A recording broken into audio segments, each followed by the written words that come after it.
Good advertisement. So, it's all hands on deck next week. Our VBS runs from 6:30 to 8:30. And, let's believe God. Let's pray that young people will come in, children will come in, and that they'll give their lives to Jesus. I mean, the best opportunity for a child, for any person to accept Jesus is when they're a young person, young child. Because the older we get, the more difficult it becomes. So let's believe God for that. Let's make it a part of our prayers. Turn in your Bibles tonight to Numbers chapter 14. Numbers chapter 14. I want to talk to you tonight about the spirit of promise. The spirit of promise. Numbers chapter 14 is, we pick up a story that probably everyone is familiar with, and that is the story of the children of Israel. They've just come out of Egypt, and Moses sends 12 spies into the promised land to spy it out. And the story is that all the 12 come back, and 10 of them give a bad report, and 2 of them give a good report. And I want to talk to you about the spirit of promise. We've made promises. Some of the promises that you and I make, we can keep, and some of them we come short and we don't keep them. But we're not talking about us tonight. So what is a promise? Well, I looked it up in the dictionary. Webster says a promise is one's pledge to another to do or not to do something specified.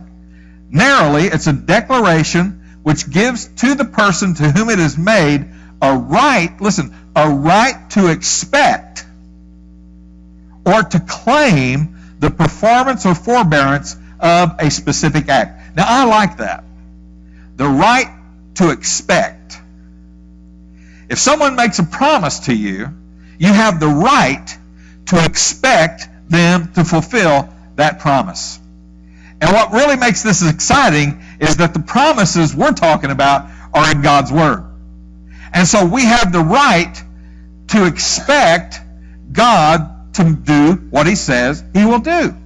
Now, God in His promises, the Bible says in Numbers 23:19, God is not a man that He should lie, not a man that He should change His mind. If God tells us He's going to do something, He's going to do it. He's not going to change His mind. Now, you will remember in the Old Testament that there were times when the prophets would come forward and they would say, if you don't repent, God's going to bring judgment upon you. And then God didn't bring judgment. Well, what changed? The people repented. The promise is still there. If you don't repent, God's going to bring the judgment.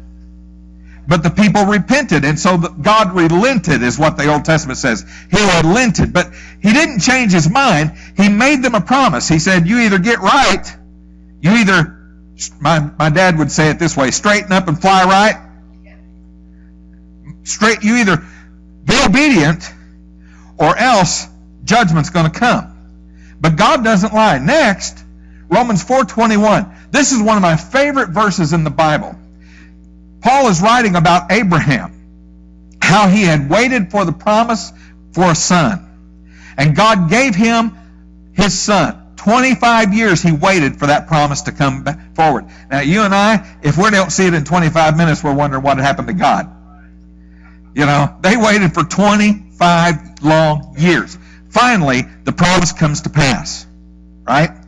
But then God pulls one on him, and He says, Abraham, take your son, your one and only son, and take him to the mount, and I want you to sacrifice him. And Paul says this, that Abraham was fully persuaded, being fully persuaded that God had the power to do what He promised. That God had the power to do what He promised. And what he's saying there is Abraham believed that God would do what He promised, that God was going to give him a son, that He was going to give him an heir, and even if Abraham slew him, he believed that God would raise him from the dead. That's what he believed. Being fully persuaded that God had the power to do what He promised. That's the type of thing that you and I need to hold on to. God has made many promises in His Word. And this next verse says, for no matter how many promises God has made, In Jesus, they're yes. And so we, through Him, we say the amen for the glory of God. You know, every promise that God makes in this book, Jesus makes it available to you. Jesus is the reason that you and I can expect God to come through on His promises. Now, what we need to understand is our timing is not God's timing, and that God knows things we don't know. Hello. You know, He knows more about it than we do, and there are things that we will never understand this side of eternity. But we can be assured of this, that God causes all things to work together for good to those who love Him, to those who are the called according to His purpose. Regardless whether it's a good time or a bad time, regardless whether it makes you happy or sad, God will take that if we will allow Him, and He will use it as an instrument to help us to become more like Jesus. Because the very next verse, 8:29, is the reason that 8:28 works. Because 8:29 says that God predestined you, and this is the Piercy paraphrase here, to become like Jesus. And that's why we know that God can cause all things to work together for good, because God's ultimate goal is that all of us end up looking like Jesus. And He will take the all things of our life, and He will use those to mold us and make us and teach us and help us to become more like Jesus. Amen? So, I mean, you know, when we wake up in the morning, we need to look in the morning and say, you know, I look a little more like Jesus today. Well, I'm not quite there yet, but, I mean, you know, in theory, it's right. In theory, it's right. So, God and His promises. Our response to God and His promise is, according to Paul, amen. So be it. So be it. Now, the Bible talks about hope. And hope, in our English Western culture, is like, I hope so. In other words, maybe, possibly. But biblical hope is waiting in expectation. That's what biblical hope means. Waiting in expectation. Isaiah said this. Let me get it right. They shall mount up with wings like eagles. They shall run and not perish. Or they shall run and not faint. They shall walk and not whatever. Okay. But at the first of that, it says this. They that wait upon the Lord. And that word wait is literally the Hebrew hope. They that hope upon the Lord shall not grow weary. Okay? So, since God is the God of promise, we must be the people of promise. If God is the God of promise, we need to be the people of promise. We need to be the people who are maintaining that spirit of promise. In other words, an expectation. Charlotte talked about my daughter Alethea. She went up there to visit a few weeks ago, and on Sunday they sang a song, and in the song there was the phrase, Lord, forgive my lack of expectation. Lord, forgive my lack of expectation. When we come before the Lord, do we come with an expectation? When we come to church as the body of Christ, do we come with an expectation that we're going to meet here with the Lord? Do we come with just, it's just a habit? It's just a thing that we do? It's just going through the motions? Or do we come to engage in God? To really touch Him and allow Him to touch us with an expectation. So we must maintain that spirit of promise, and we must hold to a spirit of faith that says, amen to the glory of God. Amen to the glory of God. So when we talk about healing, it's amen. Come on, Wednesday nighters. I had y'all trained. All right. So when it comes to healing, we say amen. When it comes to salvation, we say amen. When it comes to Jesus is coming again, we say amen. Amen. So, but before we can talk about what makes up the spirit of promise, I want to talk about what makes up the spirit of defeat. So what are the confessions of the spirit of defeat? Well, first of all, look with me at Numbers 13, verses 30 through 31a. Then Caleb silenced the people before Moses and said, "We should go up and take possession of the land, for we can certainly do it." That's what Caleb said. The next word is but. The spirit of defeat takes the promise of God and says, but. Because but is a conjunction, and everything that preceded it changes after it. God can heal, but. God can provide, but. God can save, but. When we put that conjunction there, everything changes.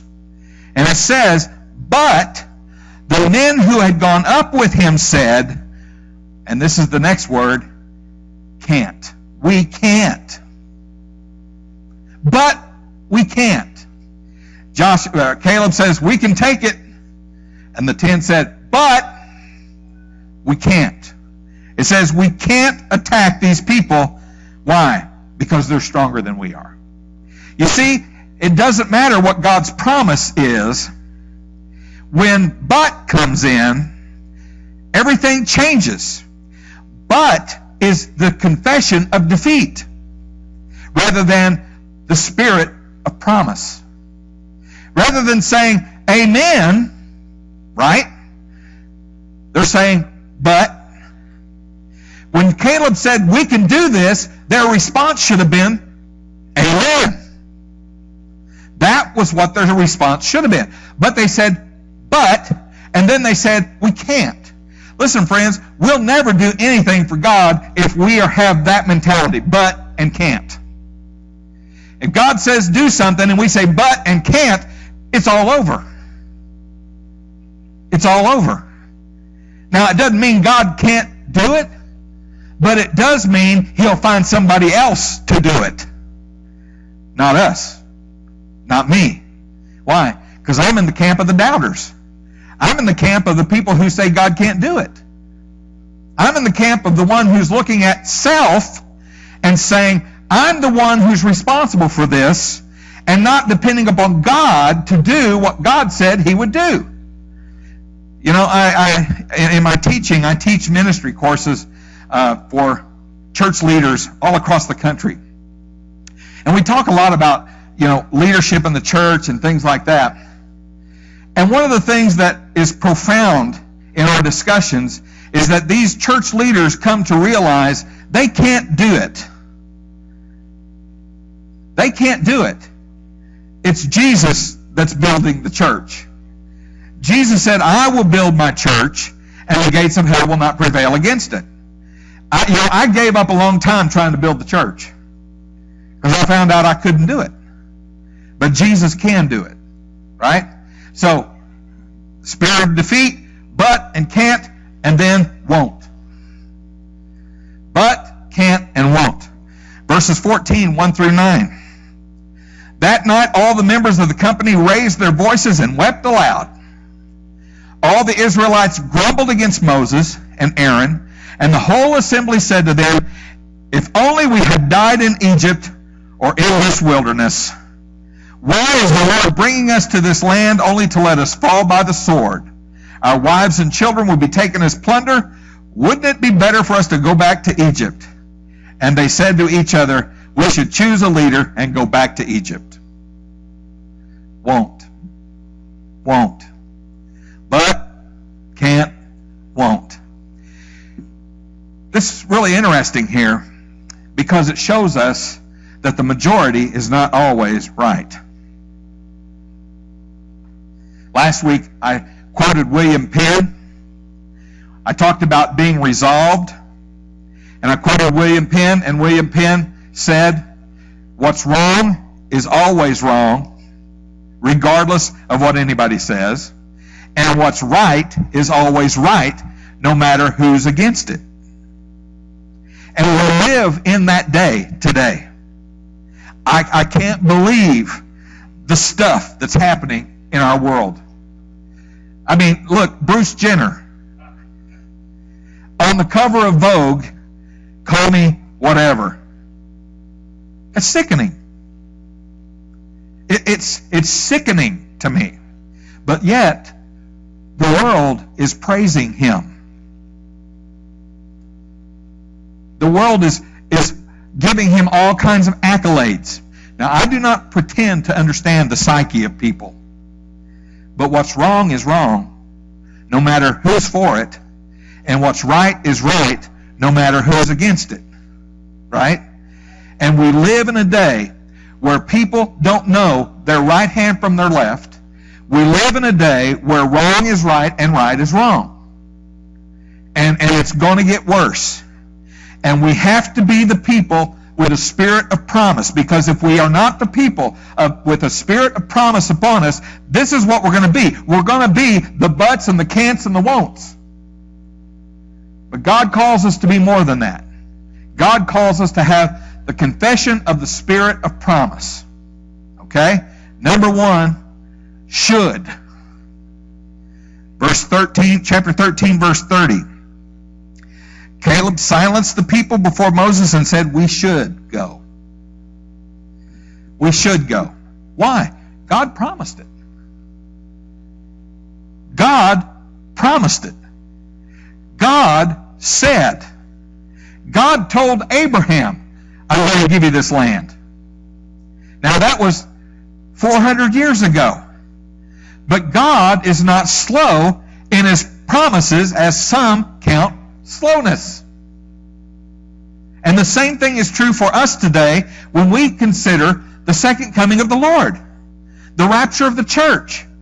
Peter said there's going to be a day when the scoffers are going to come around and they're going to say, where's the promise of his coming? And the problem is that is speaking today of people in the church. We've lulled ourselves to a place where we are no longer living with an expectation that today could be the day that Jesus comes. But if we had that expectation, it would change our outlook. It would change the way we live, and it would certainly change our witness if we had that outlook. And so God had made a promise, and Caleb, based on the promise, said, we should go. We should go. Now, when God speaks to us, and he tells us as individuals or as a body of believers to do something, and he's going to promise it, our response should be amen, and we should do this.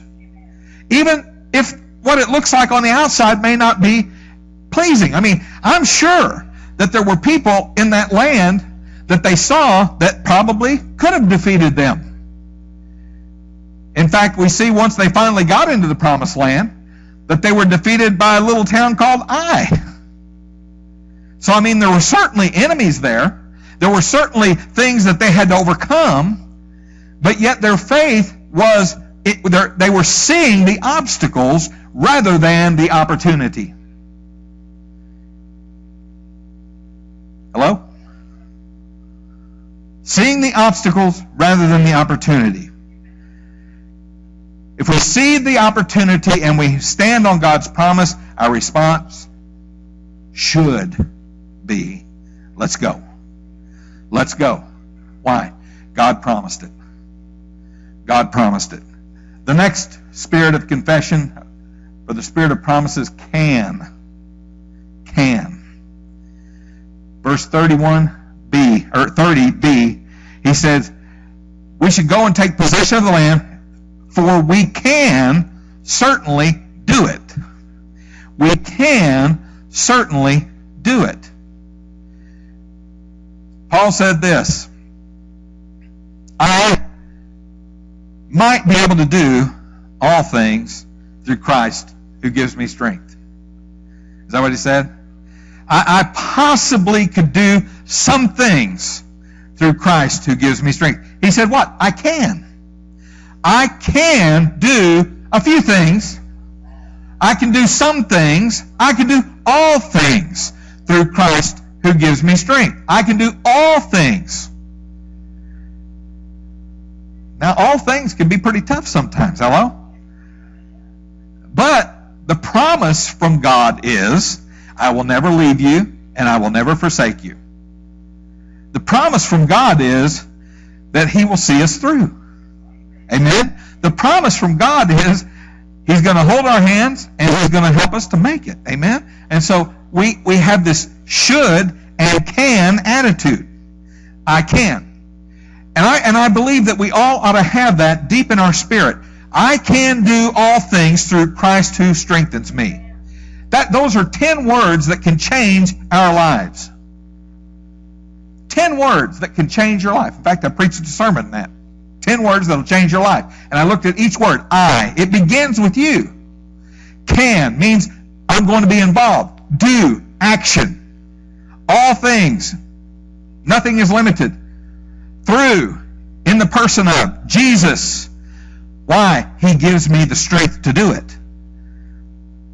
If we're resting on our own strength, then we're going to be like the people who said, I can't. But if we rest upon Jesus and allow His strength to be our strength, I can. I can. Then, will. Will. 14 verse 8.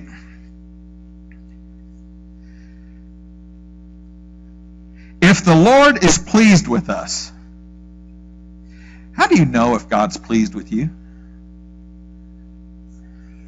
Huh?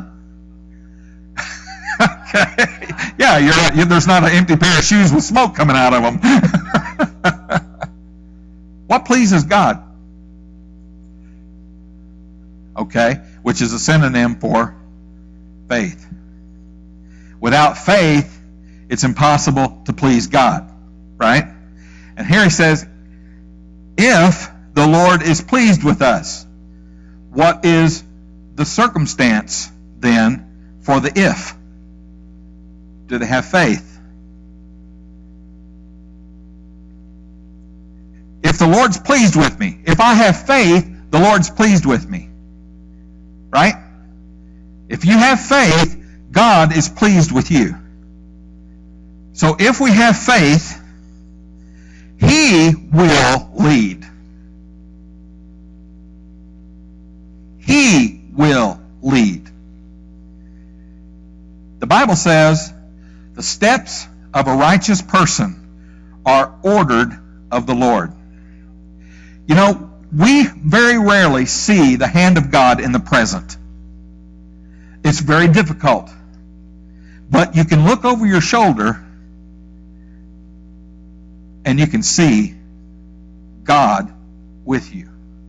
You can see Him leading your steps. And here's the cool thing about God. You can even get off track and He'll get you back on track. I've been there. I've wandered. And somehow or another, well, I know I have a wife that prays for me. God brings me back. And He puts me back on track.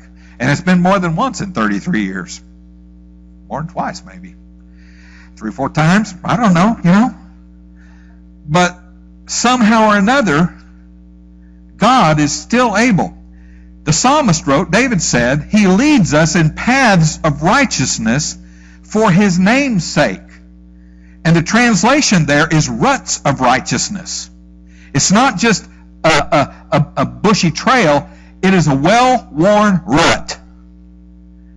It is a path that is well-worn. In other words, it's not a new path. It's a place that God takes people all the time. And even when we're walking in the valley of the shadow of death, the very dark places in life, God is with us, and His rod and His staff, they comfort us. He leads us. He leads us. God is a shepherd, not a drover. What's a drover? Okay, but they're cowboys that drive the cattle, right? Right? That's called a drover. Cowboys push the cattle. Shepherds lead the sheep. They lead the sheep.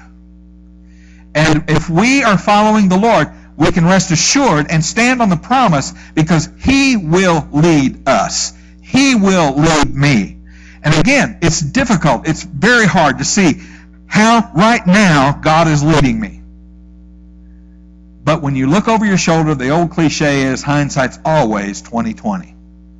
you can always see the hand of God manipulating, maneuvering, assisting, providing, encouraging, sending people along your path to help you to keep on the path.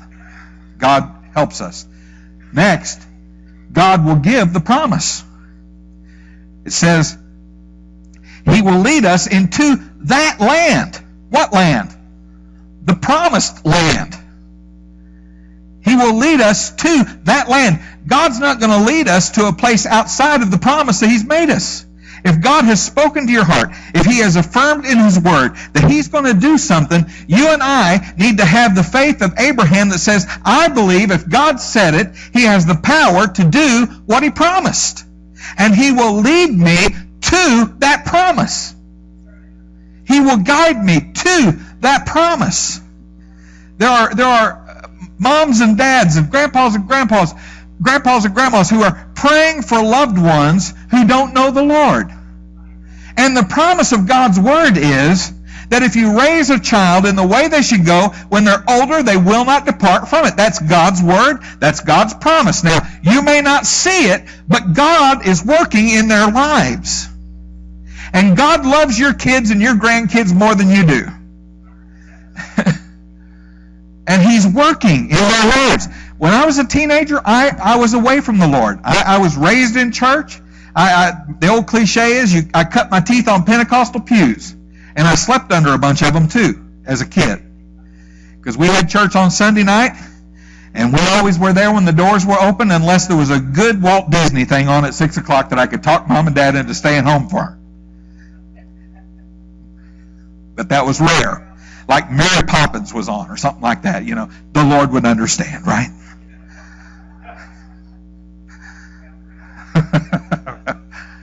But I remember as a young boy in elementary school, laying under those pews, going to sleep, you know. But when I got to be a teenager, I kind of wandered away.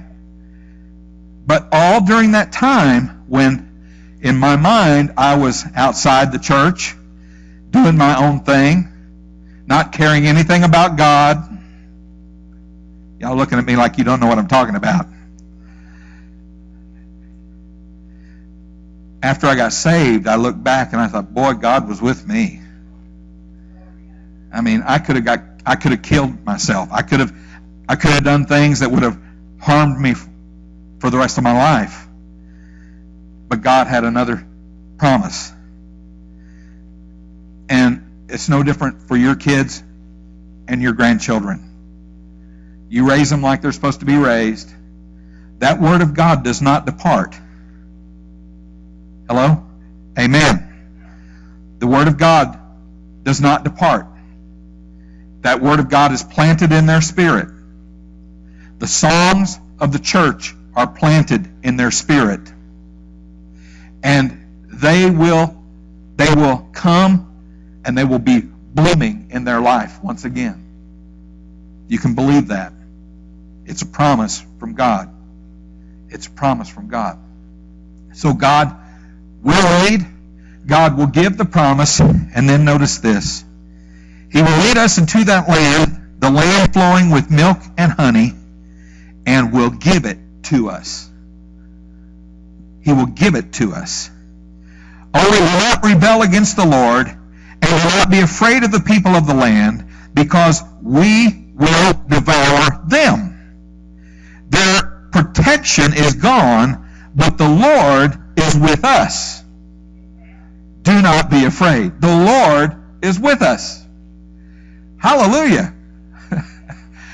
Hallelujah, man. I'm glad. I love that song Nathan taught us Sunday morning, and we sang it here again. Unstoppable God.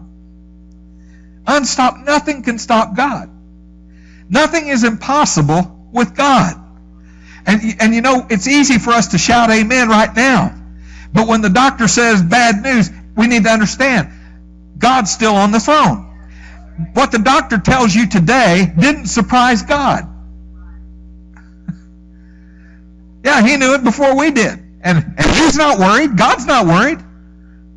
You know, the thing that really gets me about Christians is, you know, everybody wants to go to heaven, but nobody wants to die to get there.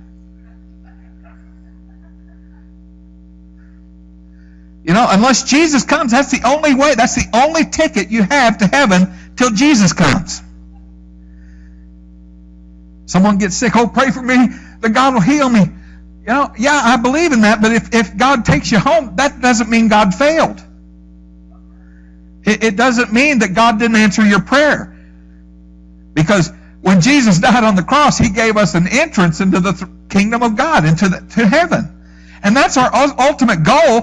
The goal is not to live a few more years on earth. The goal is to get to heaven, right? I used to have a teacher in seminary. He said, if we really wanted people to get to heaven, we'd get them saved and shoot them.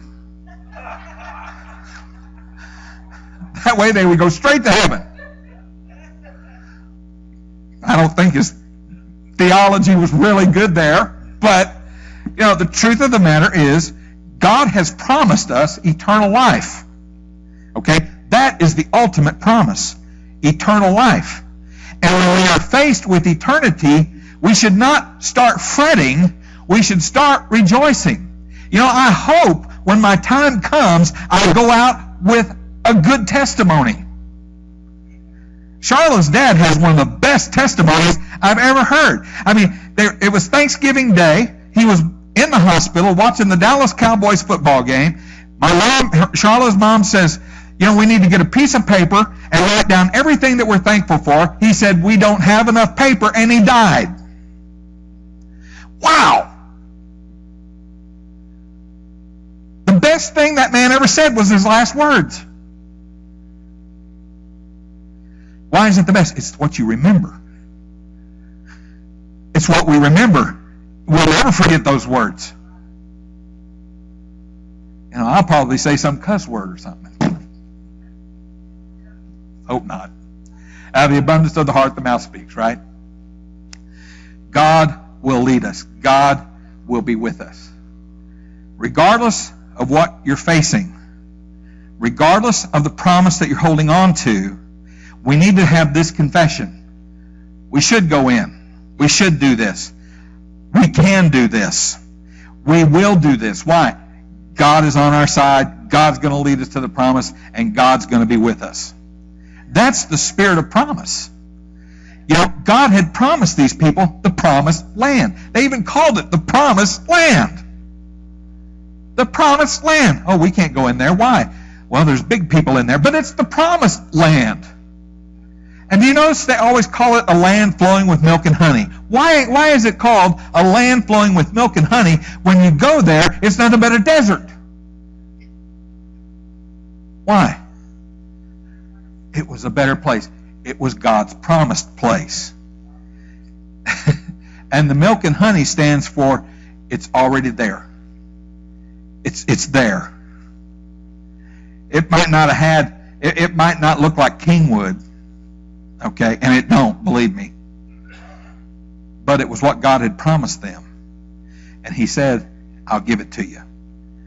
But when the time came to make the decision to go in, the majority said, we can't. And we won't. And what'd they do? They died in the wilderness, never having obtained the promise from God. I don't want to be in that group. I want to be in the group that says we can, and we should, and we will. Amen? Amen. Would you bow your heads with me? Heavenly Father, thank you for the promises of your word.